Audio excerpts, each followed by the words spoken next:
नानक बोलै अमृत बाणी। सुन माँ चंद्रा औधो निशाणी। आशा माहि निराश बलाए। निहचौ नानक करते पाए। प्राणवत नानक आगम सुनाए।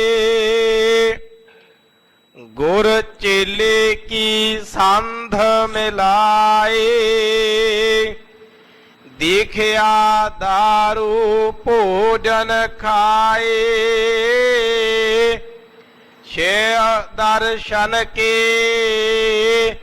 सोझे पाए। प्राणवत नानक आगम सुनाए। गुर चेले की संध मिलाए।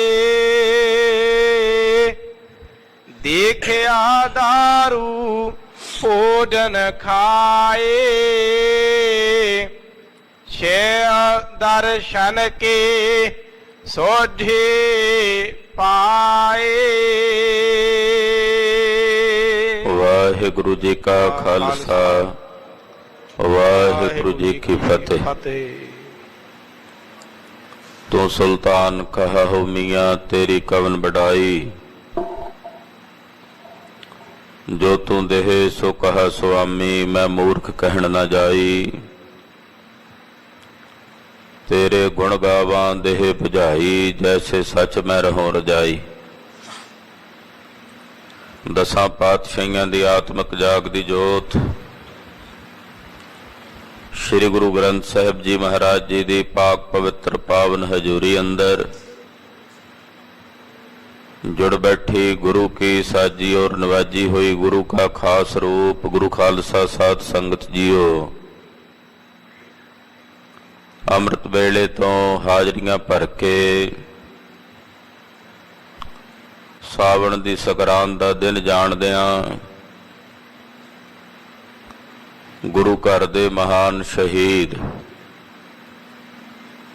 जिन्हां खोपरियां लवाइयां शहीद भाई तारू सिंह जी का शहीदी दिहाड़ा जाणदियां अमृत वेले तो दीन दुनिया के मालक सतगुरु नौवें पातशाह के पावन दरबार विच जुड़ के हाजरियां भर के आप जी ने अपने जीवन दीयां घड़ियां गुरु पातशाह के लेखे ला के सफलियां कीतियां हन। श्री आसा जी दी वार दे शब्द कीर्तन रागी सिंघां दी रसना तो बहुत ही अदब सत्कार शरदा भावना सहित आप जी ने सरवण कीते हन। गुरु घर दे महान शहीद शहीद भाई तारू सिंह जी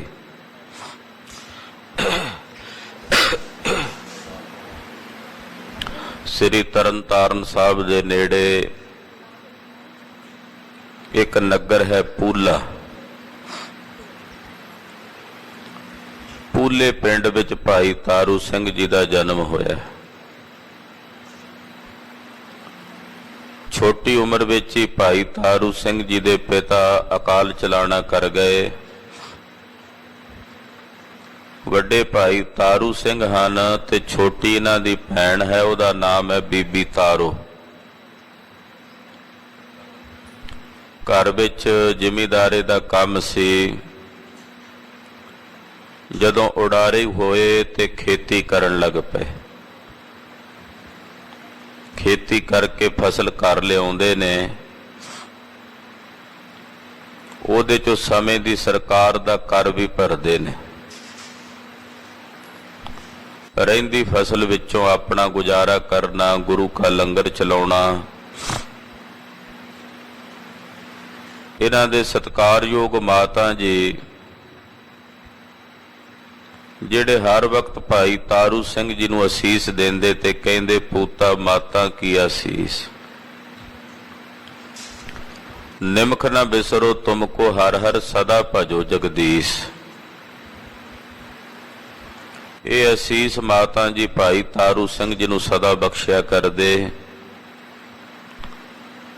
ਸਿੰਘਾਂ ਤੇ ਪੰਥ ਤੇ ਬੜਾ ਔਖਾ ਵੇਲਾ ਸੀ। ਜੰਗਲਾਂ ਦੀਆਂ ਝੱਲਾਂ 'ਚ ਰਹਿ ਕੇ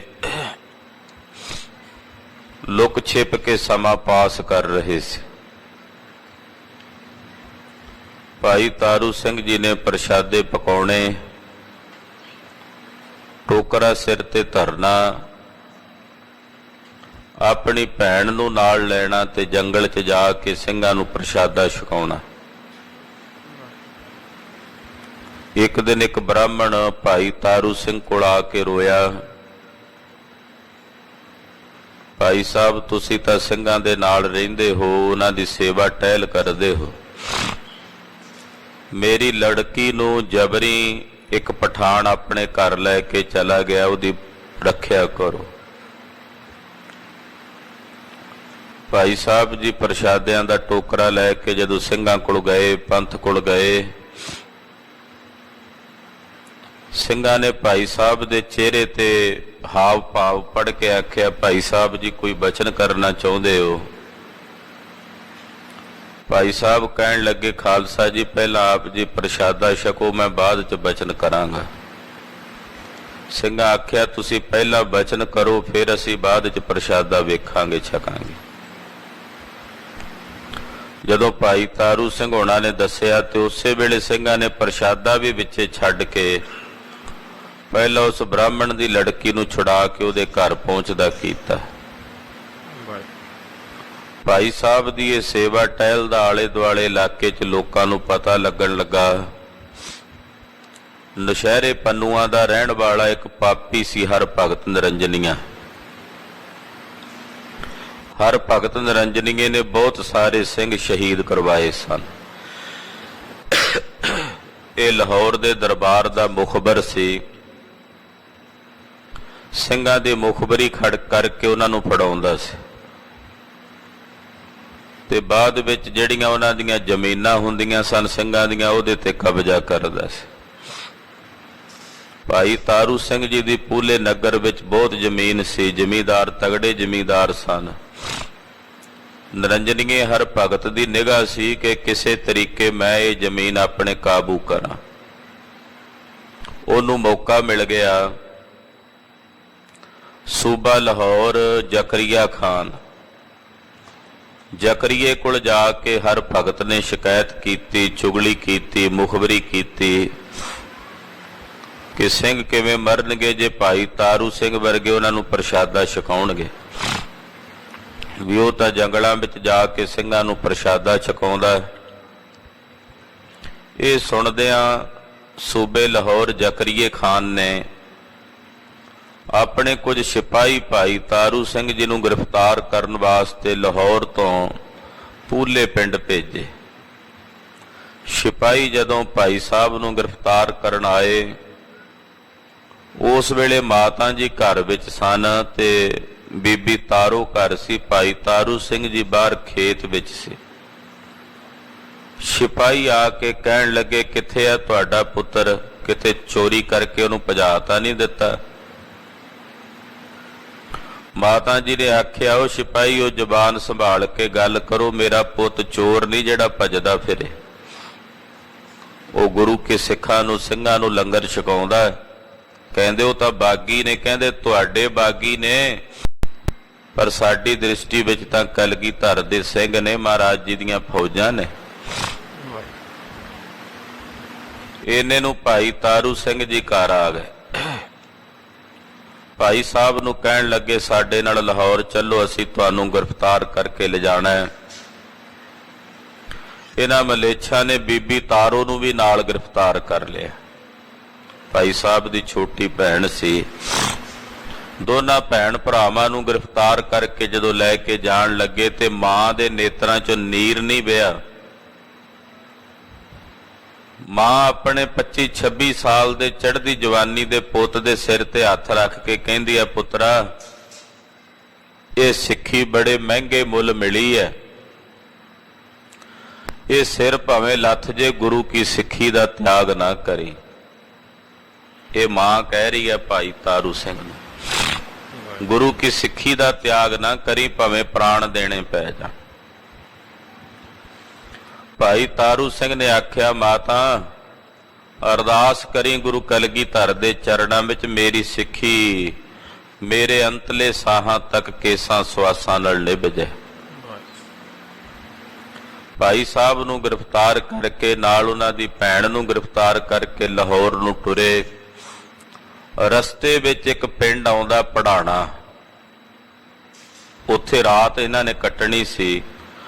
ਪੜਾਣੇ ਪਿੰਡ ਵਿੱਚ ਸਿੱਖਾਂ ਦੇ ਪਰਿਵਾਰ ਰਹਿੰਦੇ ਸੀ। ਪਤਾ ਲੱਗਾ ਵੀ ਗੁਰੂ ਘਰ ਦੇ ਮਹਾਨ ਸਿੱਖ ਭਾਈ ਤਾਰੂ ਸਿੰਘ ਜੀ ਨੂੰ ਗ੍ਰਿਫਤਾਰ ਕਰਕੇ ਲਿਆਂਦਾ ਹੈ। ਤਾਂ ਉਹ ਸਾਰੇ ਪਹੁੰਚੇ ਭਾਈ ਸਾਹਿਬ ਨੂੰ ਮਿਲਣ ਲਈ। ਸਿਪਾਹੀ ਨੇੜੇ ਨਹੀਂ ਸੀ ਆਉਣ ਦਿੰਦੇ। ਸਿਪਾਹੀਆਂ ਨੂੰ ਥੋੜਾ ਬਹੁਤਾ ਲਾਲਚ ਦਿੱਤਾ ਤੇ ਉਹਨਾਂ ਨੇ ਮੁਲਾਕਾਤ ਕਰਵਾ ਦਿੱਤੀ। ਭਾਈ ਸਾਹਿਬ ਨੂੰ ਕਹਿਣ ਲੱਗੇ, ਭਾਈ ਸਾਹਿਬ ਇਹ 25-30 ਸਿਪਾਹੀ ਨੇ, ਸਾਡੀ ਗਿਣਤੀ ਵੱਧ ਹੈ, ਜੇ ਤੁਹਾਡੀ ਆਗਿਆ ਹੋਵੇ ਤੇ ਇਹਨਾਂ ਨੂੰ ਰਾਤ ਨੂੰ ਝੜਕ ਦਿੰਦੇ ਆ, ਆਪ ਜੀ ਨੂੰ ਛੁਡਾ ਲੈਨੇ ਆ। ਭਾਈ ਸਾਹਿਬ ਕਹਿਣ ਲੱਗੇ, ਸਿਰ ਜਿੰਨੇ ਲੱਗਣਗੇ ਨਾ ਸਿੱਖੀ ਦਾ ਮਹਿਲ ਉਸਰਨ ਵਿੱਚ, ਸਿੱਖੀ ਦੇ ਮਹਿਲ ਦੇ ਮੁਨਾਰੇ ਉਨੀ ਉਚਾਈ ਨੂੰ ਛੂਹਣਗੇ। ਅਸੀਂ ਤਾਂ ਆਪ ਸ਼ਹੀਦੀ ਮੰਗ ਕੇ ਲਈ ਹੈ ਗੁਰੂ ਸਾਹਿਬ ਦੇ ਚਰਨਾਂ ਚੋਂ। ਫਿਰ ਵੀ ਉਹਨਾਂ ਸਿੱਖਾਂ ਨੇ ਸਿਪਾਹੀਆਂ ਨੂੰ ਕੁਝ ਮਾਇਆ ਦੇ ਕੇ ਬੀਬੀ ਤਾਰੋ ਨੂੰ ਉੱਥੋਂ ਰਿਹਾ ਕਰਵਾ ਲਿਆ। ਭਾਈ ਤਾਰੂ ਸਿੰਘ ਜੀ ਨੂੰ ਪਕੜ ਕੇ ਲਾਹੌਰ ਲਿਆਂਦਾ ਗਿਆ। ਜ਼ਕਰੀਏ ਕੋਲ ਪੇਸ਼ ਕੀਤਾ ਤੇ ਜ਼ਕਰੀਏ ਨੇ ਲਾਲਚ ਦਿੱਤੇ ਵੀ ਕਿਉਂ ਮਰਦਾ 25-26 ਸਾਲਾਂ ਦੀ ਜਵਾਨੀ ਦੀ ਉਮਰ ਵਿੱਚ, ਵੇਲਾ ਤੂੰ ਇਸਲਾਮ ਕਬੂਲ ਕਰ ਲੈ, ਸਿੱਖੀ ਦਾ ਤਿਆਗ ਕਰ ਦੇ। ਭਾਈ ਸਾਹਿਬ ਕਹਿਣ ਲੱਗੇ, ਜ਼ਕਰੀਆ ਖਾਨ ਮੈਂ ਆਪਣੇ ਗੁਰੂ ਦੇ ਚਰਨਾਂ 'ਚ ਅਰਦਾਸ ਕੀਤੀ ਤੇ ਮੈਨੂੰ ਭਰੋਸਾ ਹੈ ਮੇਰੀ ਇਹ ਅਰਦਾਸ ਗੁਰੂ ਚਰਨਾਂ 'ਚ ਪ੍ਰਵਾਨ ਹੋਵੇਗੀ। ਮੈਂ ਆਪਣੀ ਸਿੱਖੀ ਕੇਸਾਂ ਸਵਾਸਾਂ ਨਾਲ ਨਿਭਾਉਣੀ। ਜ਼ਕਰੀਆ ਕਹਿੰਦਾ, ਜਿਨ੍ਹਾਂ ਕੇਸਾਂ ਤੇ ਤੂੰ ਮਾਣ ਕਰਦਾ, ਮੈਂ ਤੇਰੇ ਕੇਸ ਹੀ ਤੇਰੇ ਸਿਰ ਤੇ ਨਹੀਂ ਰਹਿਣ ਦੇਣੇ। ਕਹਿੰਦਾ ਜੁੱਤੀਆਂ ਨਾਲ ਇਹ ਕੇਸ ਉਡਾ ਦਿਆਂਗਾ। ਭਾਈ ਸਾਹਿਬ ਕਹਿਣ ਲੱਗੇ, ਉਹ ਜ਼ਕਰੀਆ ਤੂੰ ਕੀ ਜੁੱਤੀ ਮਾਰੇਗਾ, ਖਾਲਸਾ ਤੈਨੂੰ ਆਪਣੀ ਜੁੱਤੀ ਅੱਗੇ ਲਾ ਕੇ ਲੈ ਕੇ ਜਾਵੇਗਾ। ਇਹਨੇ ਨਾਈ ਸੱਦੇ, ਨਾਈਆਂ ਨੂੰ ਹੁਕਮ ਕੀਤਾ ਕਿ ਇਹਦੇ ਕੇਸ ਕਤਲ ਕਰ ਦਿਓ। ਜਦੋਂ ਕੇਸ ਕਤਲ ਕਰਨ ਵਾਸਤੇ ਨਾਈ ਨੇੜੇ ਆਇਆ, ਉਹਨੂੰ ਕੁਝ ਦਿਸਦਾ ਨਹੀਂ ਹੈ, ਦਿਸਣੋਂ ਬੰਦ ਹੋ ਜਾਂਦਾ। ਪਿੱਛੇ ਹਟਦਾ ਤੇ ਦਿਸਣ ਲੱਗ ਪੈ ਜਾਂਦਾ ਤੇ ਜਦੋਂ ਕੇਸਾਂ ਵੱਲ ਵੱਧਦਾ ਤੇ ਫੇਰ ਅੱਖਾਂ ਦੇ ਵਿੱਚ ਹਨੇਰਾ ਛਾ ਜਾਂਦਾ। ਕਹਿੰਦਾ ਜੀ ਇਹ ਕੇਸ ਨਹੀਂ ਕੱਟੇ ਜਾਂਦੇ। ਇਹਨੇ ਇੱਕ ਮੋਚੀ ਸੱਦਿਆ ਵੀ ਸਣੇ ਕੇਸਾਂ ਦੇ ਦਾ ਖੋਪਰੇ ਦੇ ਸਿਰ ਤੋਂ ਵੱਖਰਾ ਕਰ ਦਿਓ। ਭਾਈ ਸਾਹਿਬ ਨੇ ਬੜੀ ਖੁਸ਼ੀ ਮਨਾਈ ਵੀ ਚਲੋ ਕੇਸ ਖੋਪਰ ਦੇ ਸਮੇਤ ਉਤਰਨਗੇ ਨਾ, ਸਿੱਖੀ ਤਾਂ ਕੇਸਾਂ ਸਵਾਸਾਂ ਨਾਲ ਮੇਰੀ ਨਿਭ ਜੂ। ਕਹਿੰਦੇ ਖੋਪਰ ਦੇ ਉੱਤੇ ਆ ਕੇ ਜਦੋਂ ਗਿੱਚੀ ਦੇ ਕੋਲ ਆ ਕੇ ਮੋਚੀ ਨੇ ਆਪਣੀ ਰੰਬੀ ਰੱਖੀ ਹੈ ਤੇ ਭਾਈ ਸਾਹਿਬ ਜੀ ਸ੍ਰੀ ਜਪਜੀ ਸਾਹਿਬ ਦਾ ਪਾਠ ਕਰਨ ਲੱਗ ਪਏ। ਸਿਰ ਦੇ ਖੋਪਰ ਦੇ ਸਮੇਤ ਭਾਈ ਸਾਹਿਬ ਦੇ ਕੇਸ ਸੀਸ ਤੋਂ ਵੱਖਰੇ ਕੀਤੇ ਗਏ, ਖੋਪਰ ਸਮੇਤ ਖੋਪਰ ਲਾਇਆ ਗਿਆ। ਖੂਨ ਦੀਆਂ ਤਤੀਰੀਆਂ ਭਾਈ ਸਾਹਿਬ ਜੀ ਦੇ ਸੀਸ ਤੋਂ ਚੱਲ ਰਹੀਆਂ ਤੇ ਸਾਰਾ ਸਰੀਰ ਉਸ ਖੂਨ ਦੀਆਂ ਧਾਰਾਂ ਦੇ ਵਿੱਚ ਨਹਾ ਰਿਹਾ ਹੈ। ਭਾਈ ਰਤਨ ਸਿੰਘ ਭੰਗੂ ਜੀ ਲਿਖਦੇ ਆ ਪੰਥ ਪ੍ਰਕਾਸ਼ ਵਿੱਚ, ਕਹਿੰਦੇ ਇਉਂ ਜਾਪਦਾ ਜਿਵੇਂ ਭਾਈ ਤਾਰੂ ਸਿੰਘ ਜੀ ਕਿਸੇ ਗੰਗਾ ਦੇ ਨਿਰਮਲ ਜਲ 'ਚ ਇਸ਼ਨਾਨ ਪਏ ਕਰਦੇ ਹੋਣ।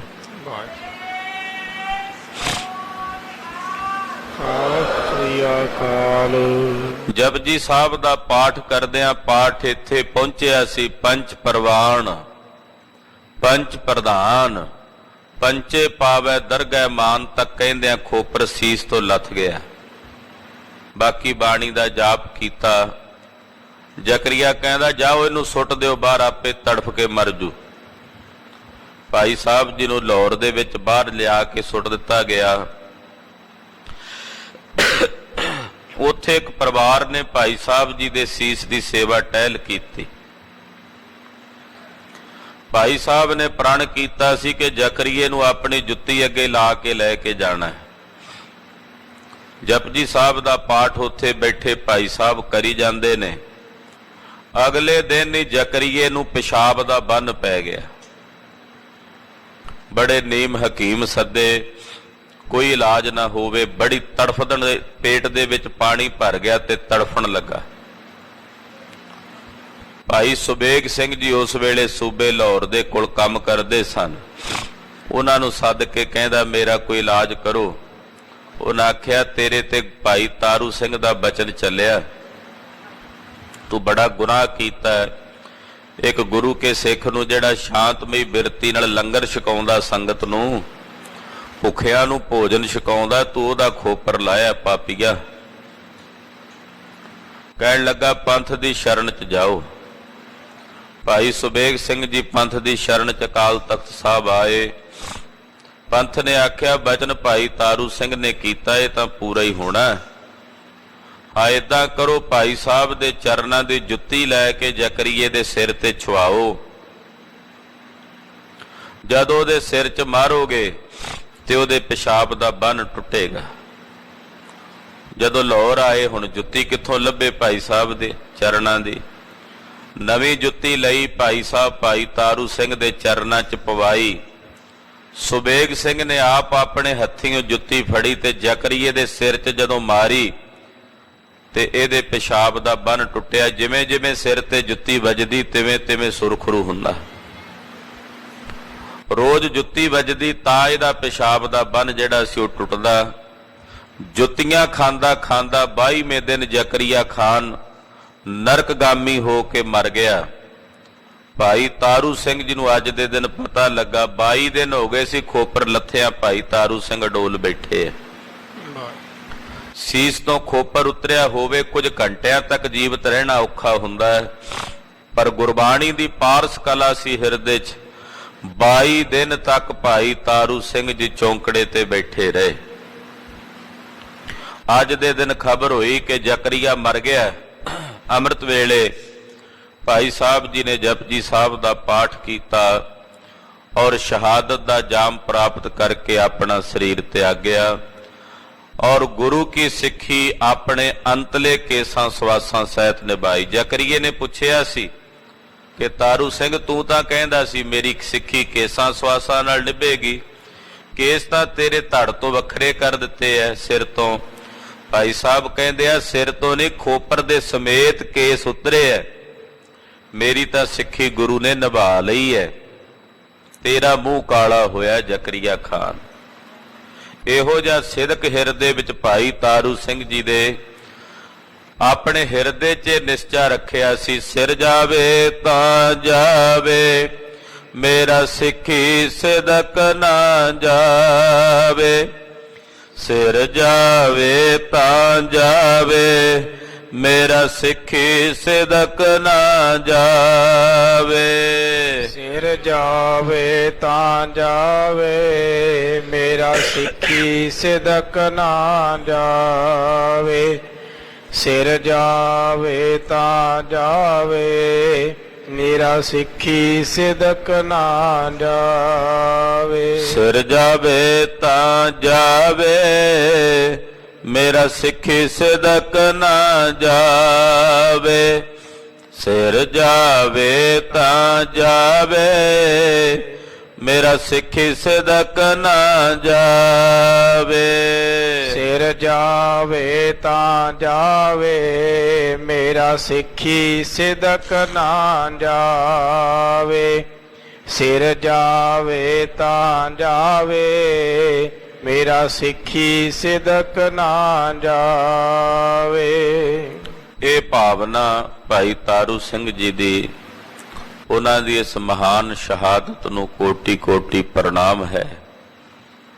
ਅੰਮ੍ਰਿਤ ਵੇਲੇ ਸਤਿਗੁਰੂ ਜੀ ਨੇ ਸ੍ਰੀ ਮੁਖਵਾਕ ਦੀ ਦਾਤ ਬਖਸ਼ੀ ਹੈ, ਆਓ ਵਿਚਾਰ ਕਰੀਏ। ਉਪਰੰਤ ਸਾਵਣ ਦੇ ਮਹੀਨੇ ਦੀ ਸਕਰਾਂਤ ਦਾ ਦਿਨ ਹੈ। ਸਾਵਣ ਦੇ ਮਹੀਨੇ ਦੁਆਰਾ ਜੋ ਉਪਦੇਸ਼ ਗੁਰੂ ਅਰਜਨ ਦੇਵ ਸਾਹਿਬ ਨੇ ਬਖਸ਼ਿਆ ਉਹ ਵੀ ਵਿਚਾਰਾਂਗੇ।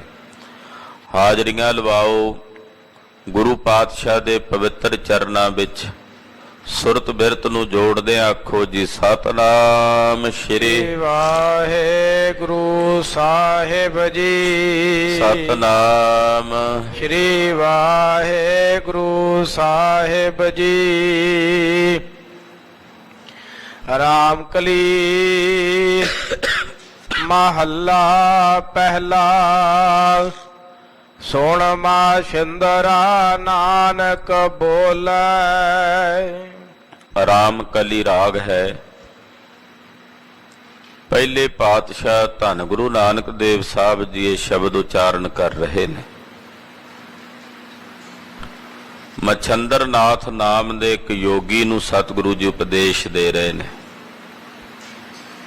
ਮਹਾਰਾਜ ਜੀ ਕਹਿੰਦੇ ਹੈ ਮਛੰਦਰ ਨਾਥ ਸੁਣ। ਗੁਰੂ ਨਾਨਕ ਸਾਹਿਬ ਜੀ ਕਹਿੰਦੇ ਆ ਸੁਣ। ਜੇ ਬੋਲਣਾ ਤੇ ਪਰਮੇਸ਼ਰ ਦੇ ਅੰਮ੍ਰਿਤ ਨਾਮ ਨੂੰ ਬੋਲ,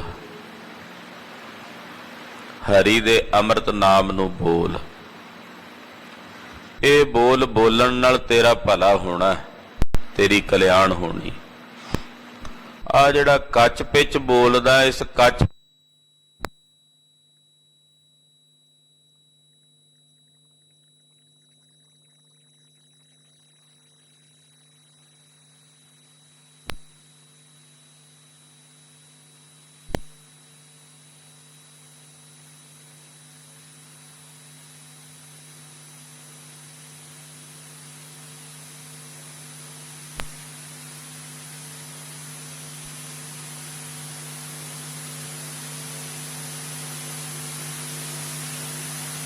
ਕਰਕੇ ਨਿਜ ਸਵਰੂਪ ਨੂੰ ਜਾਣਦੇ ਹਨ। ਇਸ ਕਰਕੇ ਹੇ ਮਛੰਦਰ ਨਾਥ ਜੀ, ਹਰੀ ਅਕਾਲ ਪੁਰਖ ਨਿਰੰਕਾਰ ਪਾਰ ਬ੍ਰਹਮ ਪਰਮੇਸ਼ਰ ਦੇ ਅੰਮ੍ਰਿਤ ਨਾਮ ਨੂੰ ਬੋਲੋ। ਬਾਸਗਤ ਪੰਚ ਕਰੇ ਨਹਿ ਡੋਲੇ। ਜਿਹੜੇ ਪੰਜ ਵਿਕਾਰ ਨੇ, ਕਾਮ, ਕ੍ਰੋਧ, ਲੋਭ, ਮੋਹ, ਹੰਕਾਰ, ਇਹਨਾਂ ਪੰਜਾਂ ਨੂੰ ਆਪਣੇ ਵਸ ਵਿੱਚ ਕਰੋ। ਇਹਨਾਂ ਦੀ ਜਿਹੜੀ ਗਤੀ ਹੈ ਉਹਨੂੰ ਵਸ 'ਚ ਕਰਨਾ, ਕੰਟਰੋਲ 'ਚ ਕਰਨਾ। ਜਦੋਂ ਕਾਮ ਕੰਟਰੋਲ ਵਿੱਚ ਹੋਵੇ ਤੇ ਇਸ ਦੇਸ਼ ਵਿੱਚ ਕਾਮ ਨੂੰ ਦੇਵਤਾ ਕਿਹਾ ਜਾਂਦਾ ਹੈ। ਜੇ ਕੰਟਰੋਲ ਵਿੱਚ ਨਹੀਂ ਹੈ, ਵਸ ਵਿੱਚ ਨਹੀਂ ਹੈ, ਤਾਂ ਫਿਰ ਇਹ ਕਾਮ ਨੂੰ ਵਿਕਾਰ ਕਿਹਾ ਜਾਂਦਾ ਹੈ। ਫਿਰ ਇਹ ਵਿਕਾਰ ਹੈ।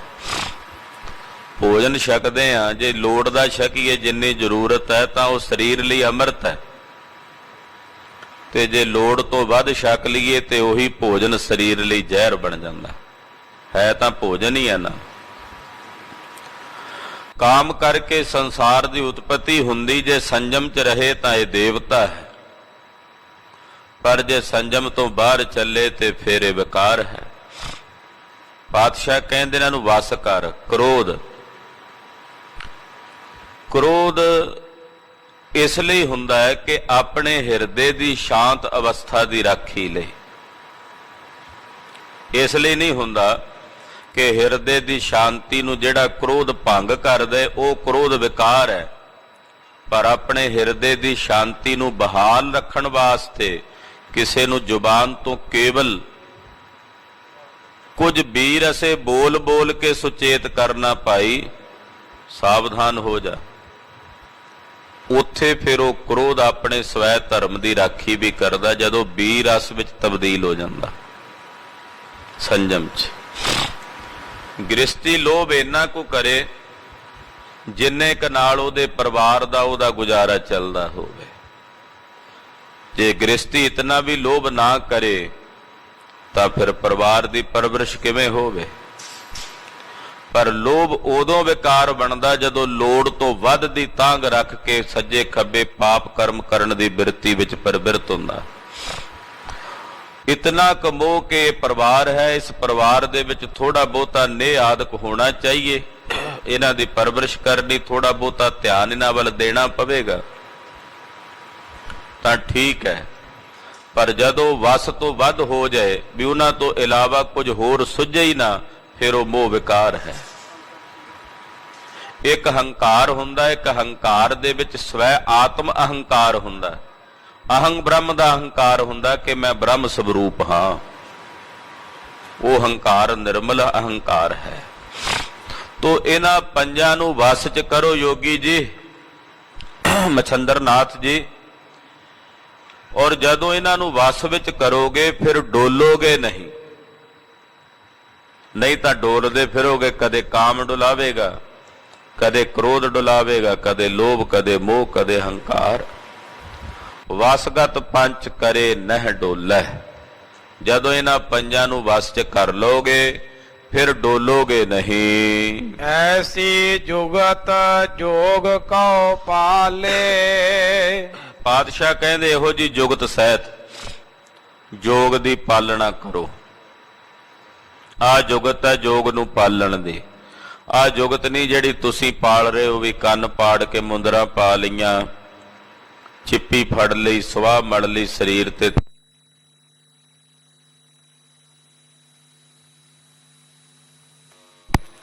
ਯੋਗ ਦੇ ਪਾਲਣ ਦੀ ਇਹ ਜੁਗਤ ਹੈ ਜੋ ਉੱਪਰ ਦੱਸੀ ਹੈ। ਆਪ ਤਰੈ ਸਗਲੇ ਕੁਲ ਤਾਰੀ। ਜਿਹੜੇ ਇਸ ਪ੍ਰਕਾਰ ਨਾਲ ਯੋਗ ਦੀ ਪਾਲਣਾ ਕਰਦੇ ਨੇ ਉਹ ਆਪ ਇਸ ਸੰਸਾਰ ਤੋਂ ਤਰ ਜਾਂਦੇ ਹਨ ਔਰ ਆਪਣੇ ਨਾਲ ਆਪਣੀਆਂ ਸਾਰੀਆਂ ਕੁਲਾਂ ਤਾਰ ਲੈਂਦੇ ਹਨ। ਆਪ ਤਰੈ ਸਗਲੇ ਕੁਲ ਤਾਰੇ। ਆਪ ਤਾਂ ਤਰਦੇ ਹੀ ਨੇ, ਉਹ ਆਪਣੇ ਸਮੇਤ ਆਪਣੀਆਂ ਸਾਰੀਆਂ ਕੁਲਾਂ, ਆਪਣਾ ਸਾਰਾ ਪਰਿਵਾਰ ਵੀ ਤਾਰ ਲੈਂਦੇ ਹਨ।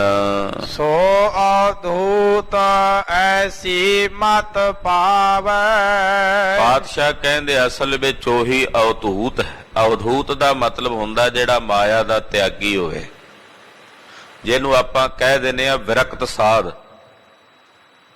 ਅਵਧੂਤ ਦਾ ਮਤਲਬ ਹੁੰਦਾ ਵਿਰਕਤ ਹੋ ਜਾਏ, ਜਿਹਦੇ ਅੰਦਰ ਕਿਸੇ ਪ੍ਰਕਾਰ ਦੀ ਕੋਈ ਮਾਇਆ ਦੀ ਮਮਤਾ ਦੀ ਬਿਰਤੀ ਨਾ ਰਵੇ, ਉਹਨੂੰ ਕਹਿੰਦੇ ਨੇ ਅਵਧੂਤ। ਅਸਲ ਵਿੱਚ ਯੋਗੀ ਆਪਣੇ ਆਪ ਨੂੰ ਅਵਧੂਤ ਕਹਿੰਦੇ ਸੀ ਕਿ ਅਸੀਂ ਅਵਧੂਤ ਯੋਗੀ ਹਾਂ, ਪਰ ਅਵਧੂਤ ਨਹੀਂ ਸਾਨੂੰ। ਪਾਤਸ਼ਾਹ ਦੱਸਦੇ ਅਸਲ ਵਿੱਚ ਅਵਧੂਤ ਉਹ ਹੈ ਜਿਹੜਾ ਇਹੋ ਜੀ ਮਤ ਨੂੰ ਪ੍ਰਾਪਤ ਕਰ ਲਵੇ। ਅਹਨਿਸ ਸੁਨ ਸਮਾਧ ਸਮਾਵੈ। ਕਿ ਰਾਤ ਦਿਨ ਇਹਦੀ ਸਮਾਧੀ ਸੁੰਨ ਅਵਸਥਾ ਵਿੱਚ, ਜਿਹਨੂੰ ਆਪਾਂ ਅਫੁਰ ਅਵਸਥਾ ਕਹਿੰਦੇ ਆ, ਉਹਦੇ ਚ ਸਮਾਈ ਰਵੇ।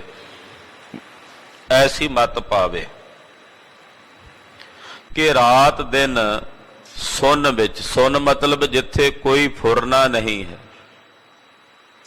ਜਿੱਥੇ ਕੋਈ ਸੰਕਲਪ ਵਿਕਲਪ ਨਹੀਂ ਹੈ, ਉਸ ਅਫੁਰ ਅਵਸਥਾ ਦੀ ਸਮਾਧੀ ਵਿੱਚ ਇਹ ਸਮਾ ਜਾਵੇ, ਅਭੇਦ ਹੋ ਜਾਵੇ। ਰਹਾਉ ਭਿਖਿਆ ਭਾਈ ਭਗਤ ਪੈ ਚੱਲੈ। ਮਹਾਰਾਜ ਜੀ ਕਹਿੰਦੇ ਹੈ ਯੋਗੀ ਇਸ ਤਰ੍ਹਾਂ ਦਾ ਯੋਗ ਕਮਾਓ।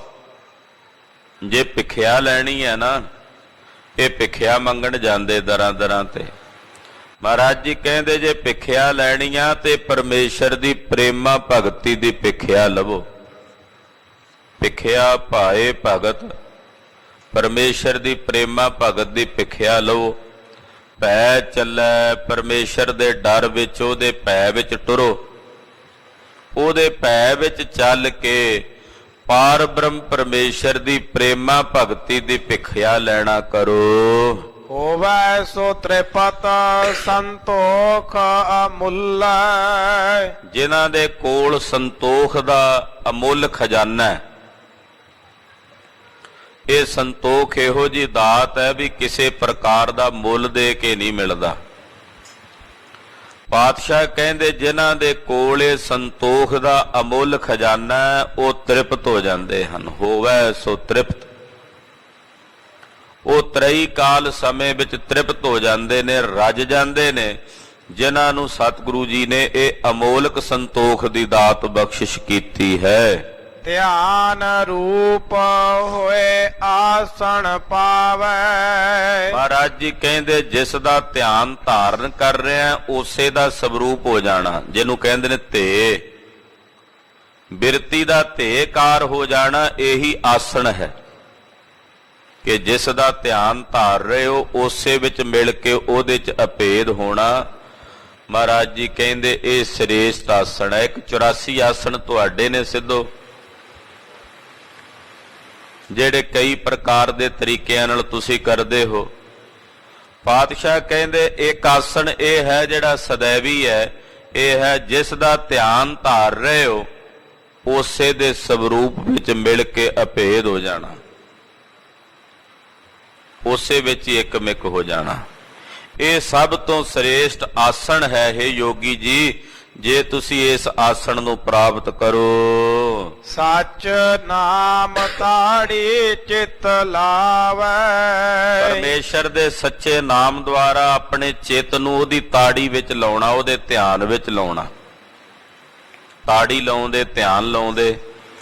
ਮਹਾਰਾਜ ਜੀ ਕਹਿੰਦੇ ਸੱਚੇ ਨਾਮ ਦੁਆਰਾ ਪਰਮੇਸ਼ਰ ਦੇ ਵਿੱਚ ਤਾੜੀ ਲਾਉਣੀ, ਆਪਣੀ ਲਿਵ ਲਾਉਣੀ, ਆਪਣਾ ਧਿਆਨ ਲਾਉਣਾ ਔਰ ਆਪਣੇ ਚਿੱਤ ਨੂੰ ਲਾਉਣਾ, ਇਹੀ ਤਾੜੀ ਲਾਉਣ ਦੇ ਤੁਲ ਹੈ। ਨਾਨਕ ਬੋਲੇ ਅੰਮ੍ਰਿਤ ਬਾਣੀ। ਧੰਨ ਗੁਰੂ ਨਾਨਕ ਦੇਵ ਸਾਹਿਬ ਜੀ ਫਰਮਾਉਂਦੇ ਹਨ ਕਿ ਅਸੀਂ ਨਿਰੰਕਾਰ ਪਰਮੇਸ਼ਰ ਦੀ ਜੋ ਅੰਮ੍ਰਿਤ ਬਾਣੀ ਹੈ ਉਸ ਅੰਮ੍ਰਿਤ ਬਾਣੀ ਨੂੰ ਬੋਲਦੇ ਹਾਂ, ਨਿਰੰਕਾਰ ਦੀ ਅੰਮ੍ਰਿਤ ਬਾਣੀ ਨੂੰ ਬੋਲਦੇ ਹਾਂ। ਸੋਣ ਮਾ ਸ਼ਿੰਦਰਾ ਔਧੂ ਨਿਸ਼ਾਨੀ। ਇਹ ਮਛੰਦਰ ਨਾਥ ਇਹ ਔਧੂ ਦੀ ਨਿਸ਼ਾਨੀ ਹੈ, ਯਾਨੀ ਕਿ ਅਵਧੂਤ ਮਾਇਆ ਤੋਂ ਤਿਆਗੀ ਵਿਰਕਤ ਸਾਧੂ ਦੀ ਇਹ ਨਿਸ਼ਾਨੀ ਹੈ। ਆਸਾ ਮਾਹਿ ਨਿਰਾਸ ਬਲਾਈ। ਇਹ ਸੰਸਾਰ ਦੀਆਂ ਆਸਾਂ 'ਚ ਰਹਿੰਦਾ ਹੋਇਆ ਵੀ ਮਨ 'ਚ ਨਿਰਾਸ ਹੋ ਕੇ ਉਪਰਾਮ ਹੋ ਕੇ ਰਵੇ, ਇਹ ਅਵਧੂਤ ਦੀ ਨਿਸ਼ਾਨੀ ਹੈ ਕਿ ਆਸਾ 'ਚ ਰਹਿੰਦਿਆਂ ਉਪਰਾਮ ਹੋ ਕੇ ਰਹਿਣਾ, ਯਾਨੀ ਕਿ ਸੰਸਾਰ ਦੀ ਮਾਇਆ ਤੋਂ ਵਿਰਕਤ ਹੋ ਕੇ ਰਹਿਣਾ। ਇਉਂ ਜਿਵੇਂ ਕਮਲ ਦਾ ਫੁੱਲ ਪਾਣੀ 'ਚ ਰਹਿ ਕੇ ਵੀ ਪਾਣੀ ਤੋਂ ਨਿਰਲੇਪ ਰਹਿੰਦਾ ਹੈ। ਨਿਹਚੋ ਨਾਨਕ ਕਰਤੇ ਪਾਏ। ਮਹਾਰਾਜ ਜੀ ਕਹਿੰਦੇ ਜੇ ਇਸ ਤਰ੍ਹਾਂ ਦਾ ਕੋਈ ਯੋਗੀ ਯੋਗ ਕਮਾਵੇ ਤਾਂ ਨਿਸ਼ਚੇ ਕਰਕੇ ਫਿਰ ਉਹਨੂੰ ਕਰਤਾ ਪੁਰਖ ਪਰਮੇਸ਼ਰ ਦੇ ਸਵਰੂਪ ਦੀ ਪ੍ਰਾਪਤੀ ਹੁੰਦੀ ਹੈ।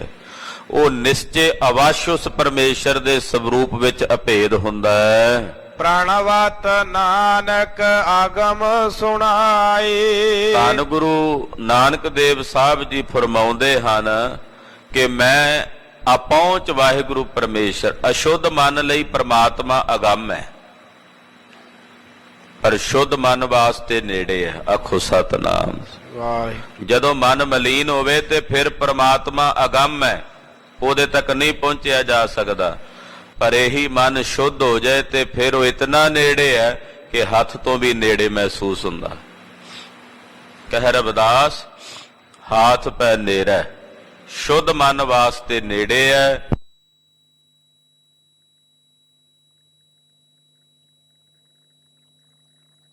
ਪਰਬ੍ਰਹਮ ਪਰਮੇਸ਼ਰ ਦੇ ਨਾਮ ਨੂੰ ਮੈਂ ਸੁਣਦਾ ਹਾਂ ਔਰ ਸੁਣਾਉਂਦਾ ਹਾਂ।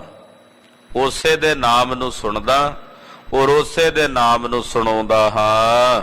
ਗੁਰ ਚੇਲੇ ਕੀ ਸੰਧ ਮਿਲਾਏ। ਜੀਵ ਤੇ ਈਸ਼ਵਰ ਦੀ ਅਭੇਦਤਾ ਨੂੰ, ਗੁਰ ਚੇਲੇ ਦਾ ਮਤਲਬ ਹੁੰਦਾ ਹੈ ਗੁਰ ਨਾਮ ਈਸ਼ਵਰ ਦਾ, ਚੇਲਾ ਨਾਮ ਹੈ ਜੀਵ ਦਾ। ਚੇਲੇ ਤੇ ਯਾਨੀ ਕਿ ਜੀਵ ਤੇ ਈਸ਼ਵਰ ਦੀ ਜਿਹੜੀ ਸੰਧੀ ਹੈ ਉਹਨੂੰ ਮਿਲਾਉਣਾ ਕਰੀਏ। ਦੇਖਿਆ ਦਾਰੂ ਭੋਜਨ ਖਾਏ। ਕਹਿੰਦੇ ਪਰਮੇਸ਼ਰ ਦੇ ਨਾਮ ਦੀ ਦੀਕਸ਼ਾ ਲੈਣੀ ਗੁਰੂ ਕੋਲੋਂ, ਇਹੀ ਮੇਰੇ ਲਈ ਭੋਜਨ ਹੈ। ਪਰਮੇਸ਼ਰ ਦੇ ਨਾਮ ਦਾ ਦਾਰੂ ਦਵਾਈ ਲੈਣੀ, ਇਹੀ ਮੇਰੇ ਲਈ ਸਰਬ ਰੋਗਾਂ ਦੀ ਔਸ਼ਧੀ ਹੈ। ਛੇ ਦਰਸ਼ਨ ਕੀ ਸੋਝੀ ਪਾਏ। ਭਾਈ ਜਿਨ੍ਹਾਂ ਕੋਲ ਪਰਮੇਸ਼ਰ ਦੇ ਨਾਮ ਦੀ ਦੀਕਸ਼ਾ ਹੈ ਉਹਨਾਂ ਨੂੰ 6 ਦਰਸ਼ਨਾਂ ਦੀ ਸੋਝੀ ਹੋ ਜਾਂਦੀ। 6 ਦਰਸ਼ਨ, 6 ਸ਼ਾਸਤਰ, 6 ਸ਼ਾਸਤਰਾਂ ਦਾ ਗਿਆਨ ਉਹਨਾਂ ਦੇ ਸਨਮੁਖ ਇਉਂ ਪ੍ਰਗਟ ਹੋ ਜਾਂਦਾ ਜਿਵੇਂ ਹੱਥ ਦੀ ਤਲੀ ਤੇ ਧਰਿਆ ਹੋਇਆ ਔਲਾ ਸਾਹਮਣੇ ਦਿਸਦਾ।